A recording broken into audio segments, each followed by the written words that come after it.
Oh, I think you may be able to see from all that I have a rather strong leaning toward true stories that really occur. I think that the fun that you notice is a whole lot more fun than the fun you invent. I've always felt that way.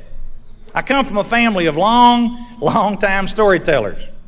My grandfather, my father, my mother, everybody that I know in my family, one uncle in particular, can just drive you up the wall with great stories.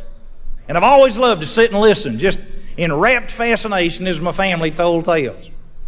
I think probably one of the things that I've been most pleased with in recent years is to discover how crucial humor is to the way most of us are able to view life. If I could say any one solid word of encouragement to anybody, it would be, I think you will know what your state of mind is primarily by your ability to respond with humor to the catastrophes that are around you. Humor isn't going around popping funnies and being silly. Humor is a way of looking at life. I think all of us have had the opportunity, or the responsibility, say, of having to dress up for a really nice function, get on your best clothes, walk out and it's raining, you get in your car and about halfway to the party you have a flat, and there you are in a drizzling rain. 2 years later you can tell that and laugh about it. A good sense of humor is to laugh sooner after you have the flat. I think that's crucial. The people I know that are alive and alert and full of fun are not the people that go around cracking jokes as much as they are the people who don't let life control them, but who in a sense control life. One of the dearest people I know is a woman in my church in Louisville, where I'm a member, whose name is Gaga Woodward. Gaga is a deacon in our church. And that upsets a few folks. We have a deacon who is a lady. In fact, we have 3 deacons that are ladies. I think it's really cool. We have 3 of the neatest women I've ever known. It kind of shakes you up to have women serving communion and doing some of those kind of things. But they are just pure delights. And we could not choose men with their qualifications. They are just pure delight. Gaga is one of the neatest women I've ever known. I've heard her say many times, life has always been good to me. I've never seen her down. I've never seen her terribly nervous. She got up in the first deacons meeting we were in and said that she was going in the hospital for surgery the next week. And she said, don't come around saying, poor Gaga, can I help you? Just remember to pray for me. I'll make it. And she sat down. Now that's beautiful. April 3rd, 1974, a tornado hit Louisville and just almost gored out the east end of our city. It was one of the most devastating nights I can ever recall. Absolutely terrified me. I don't remember ever being so hurt, so frustrated, so crushed. Next morning we got out and tried to go check on 2 or 3 friends of ours, and we go barreling across the city. They stopped us at one particular intersection and made us take a different route. Well, we made our turn and we go cruising around and have to pass what was Gaga Woodward's house. The house was demolished.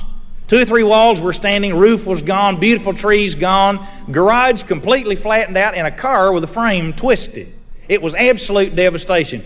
The brunt of the tornado came right through her backyard. It was terrible. Well, I saw the house, and I'd been there many times for social occasions and to visit, and my heart just jumped right up in my throat. And I slammed on the brakes in front of her house, cut off the motor, and I said, come on, Eleanor, let's run inside. She said, I can't go. I said, you've got to go. Come on. So we go running in through the dining room window, which is now a whole lot more accessible than the living room door. And we leap into the dining room, and here was rubble and dust and mud and gunk.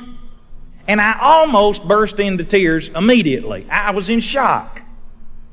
And I'm standing there trying to catch my composure, and I hear footsteps upstairs, clump, clump, clump. So I walk over to the stairs and look up, and I said, Gaga? And she came to the head of the stairs with some old beat-up grody clothes on that she was cleaning up the rubble with, holding a chandelier in one hand. And she looked down at me, and I didn't know what do you say to somebody standing up there holding a chandelier, you know? And I sort of stared at her for just a moment like, oh, Gaga. And she looked down at me. She said, Grady, I never should have let them ordain me as a deacon. And I just wiped out laughing. She came right down the stairs, put her chandelier down, put her arms around my waist, and buried her head in my chest.